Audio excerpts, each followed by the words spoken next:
మీ car కి best ceramic coating premier care Apexer car detailing studio for contact.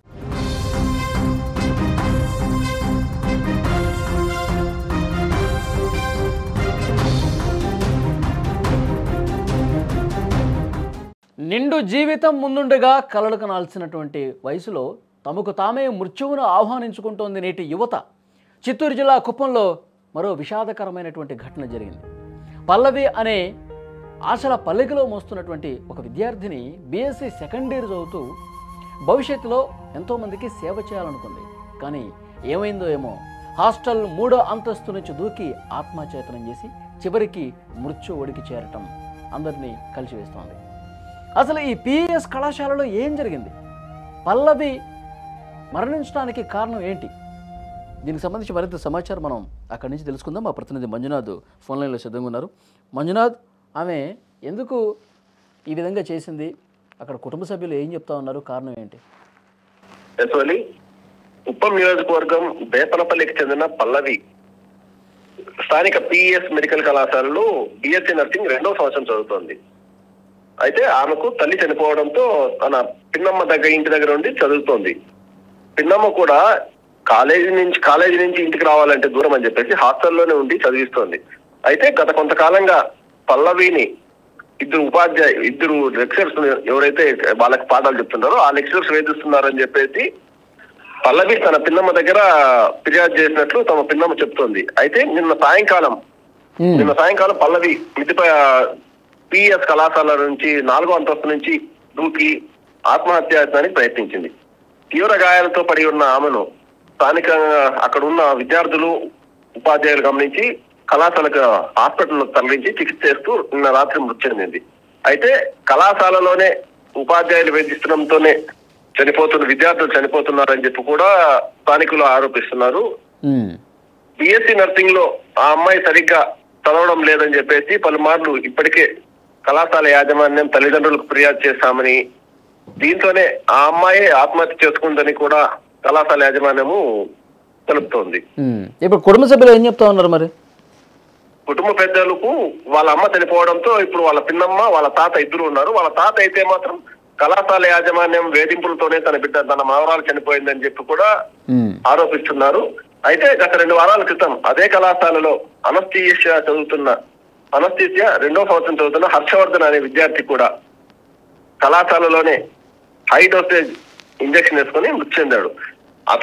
వాళ్ళ parents కూడా చెప్పడం ఏమంటే కళాశాల యాజమాన్యం వేధిస్తున్నంతోనే విద్యార్థులు చనిపోతున్నారు అని చెప్పి కూడా ఆరోపణలు వస్తున్నాయి. మరి ఈ ఆరోపణల నేపథ్యంలో యాజమాన్యం కానీ అక్కడ చదువు చెప్పేవాళ్ళు కానీ ఏం చెప్తా ఉన్నారు? ఈ విషయమే కళాశాల యాజమాన్యం అయితే ఇంతవరకు ఎవరు ముందుకు వచ్చి స్పందించడం లేదు.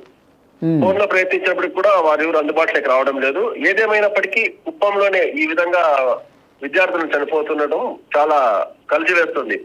అదే విధంగా నిన్ననే స్థానిక పాలిటెక్నిక్ కళాశాలలో చదువుతున్న ఓ విద్యార్థిని కూడా ఇంటి దగ్గర తల్లి మందలించిందని చెప్పేసి ఆవేదన చెంది రైలు పట్టాల మీద పనుకొని ఆత్మహత్య చేసుకుంది ఆ అమ్మాయి కూడా.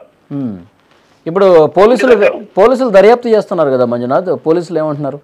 పార్థసారథి ఆధ్వర్యంలో కేసు నమోదు చేసి దర్యాప్తు సాగిస్తున్నారు. ఈ విషయమై పోలీసులు కళాశాల యాజమాన్యం తప్ప విద్యార్థిని తప్ప అని చెప్పేసి కూడా 2 కోణాల్లో కూడా దర్యాప్తు చేస్తున్నామని, అయితే మరిన్ని వివరాలు దర్యాప్తులో తెలుస్తుందని చెప్పి కూడా వాళ్ళు తెలుపుతున్నారు. ఓకే, అంటే ఫ్రెండ్స్ కావచ్చు, అక్కడ సహా విద్యార్థులు ఎవరైతే ఉన్నారో వాళ్ళని కూడా ప్రశ్నించి ఉంటారు కదా పోలీసులు, వాళ్ళ దగ్గర నుంచి వస్తున్నటువంటి సమాచారం ఏంటి? తోటి విద్యార్థులు అడిగితే వాళ్ళు ఏం చెప్తున్నారంటే ఈ విషయం ఎప్పుడు కూడా ఉపాధ్యాయులు తమల్ని వేధిస్తున్నారని చెప్పేసి విషయం ఎప్పుడు కూడా పల్లవి తమతో చెప్పలేదని, అటువంటి ఏది ఇక్కడ జరగడం లేదని చెప్పేసి తోటి విద్యార్థులు చెప్తున్నారు. ఓకే మంజునాథ్, మరింత సమాచారం కోసం మళ్ళొకసారి మిమ్మల్ని కాంటాక్ట్ చేసే ప్రయత్నం చేస్తాం. Thank you. అది కుప్పంలో విషాద ఘటనకు సంబంధించినటువంటి సమాచారం. ముఖ్యంగా పిఎస్ కళాశాల విద్యార్థిని ఈ విధంగా భవనంపై నుంచి కళాశాల భవనం మీద నుంచే దూకి ఆత్మచేతనం చేయడం, తీవ్ర గాయాలతో ఆసుపత్రిలో చికిత్స పొందుతూ చనిపోవడం అనేది ఆ ప్రాంతంలో ఇంకా విషాద ఛాయలు అలుముకున్న పరిస్థితి ఉంది. అయితే ఆ కుటుంబ సభ్యులకు గతంలో నేను చెప్పిందంట, ఆ ప్రొఫెసర్లు వేధిస్తూ ఉన్నారు, తీవ్ర వేధింపులు ఎక్కువ కనిపిస్తూ ఉన్నాయి, ఒకసారి వచ్చి మాట్లాడండి అని కూడా గతంలో ఒకసారి చెప్పింది. అయితే ఇంత ఆత్మహత్య చేసుకునే విధంగా పాల్పడుతుందని చెప్పి ఎవరు ఊహించలా. గతంలో కూడా మరొక విద్యార్థి ఇదే విధంగా చేశాడంట. కానీ పోలీసులు వాస్తవాలు వెలుగులోకి తీసుకొచ్చే ప్రయత్నం చేస్తున్నారు. ఇటు యాజమాన్యం ఇంకా కాంటాక్ట్లోకి రాలేనట్టుగా తెలుస్తుంది. పోలీసులు ఆ తల్లిదండ్రులని, అక్కడ ఆ కుటుంబ సభ్యుల్ని, అలాగే ఇక్కడ ఉన్న ప్రొఫెసర్లను కావచ్చు, ఆ స్టూడెంట్స్ని అందరినీ ఎంక్వైరీ చేస్తున్నారు. నిజాలు ఈ సాయంత్రం వరకు బయటకు వచ్చే అవకాశం ఉంది. ఏమ్మా ఎలా ఇస్తుంటామంటే ఏం ఆరోగ్యం సరిగా అట్లా హాస్పిటల్ కూడా కొద్ది ఇంజక్షన్ తీసుకొచ్చి కూడా నార్మల్ పోయింది. తర్వాత ఒక రోజు ఏం చెప్పినాం, చాలా టార్చర్ పెడతా ఉన్నారు, చాలా నేను ఇచ్చేస్తూ ఉన్నారు. నాకు మాత్రం సపరేట్గా అందరినీ రూమ్లో ఇస్తే నన్ను మాత్రం సపరేట్ రూమ్ కొడుకుపోయి మా బయటెక్ అనేది ఆ పక్క రూమ్ ఈ రూమ్ అని చెప్పి నాకు చాలా ఇచ్చేస్తా ఉన్నారు. ఎవరమ్మా అంటే వద్దన్నా నేను చెప్తే మళ్ళీ నేను బస్సులో చేస్తాను అట్లా చెప్పింది. పోతే 4వ ఫ్లోర్కి తోసేసిన తోసేస్తే మేము గుడికి వస్తాయి కదా ప్రెసిడెంట్ మొత్తం పడిండే వాళ్ళు తెచ్చుకుంది, ఆ వాచ్ తెచ్చుకుని చూసుకొని పోయి. కానీ మాకు అప్పుడు తోసేసి వాళ్ళు ఏమో చేసినారని చెప్పని కాదు మాకు అదే గ్యారంటీ. తోసేసి అనేది మాకు బాగా పలుకుతా ఉంటాం సార్. నా బిడ్డ నాకు క్షేమంగా చేర్చమనండి సార్, నాకు ఇంకేమీ వద్దు, నా బిడ్డను ఆరోగ్యంగా చేర్చమనండి చాలు. ఏమ్మా ఎలా ఇస్తుంటాం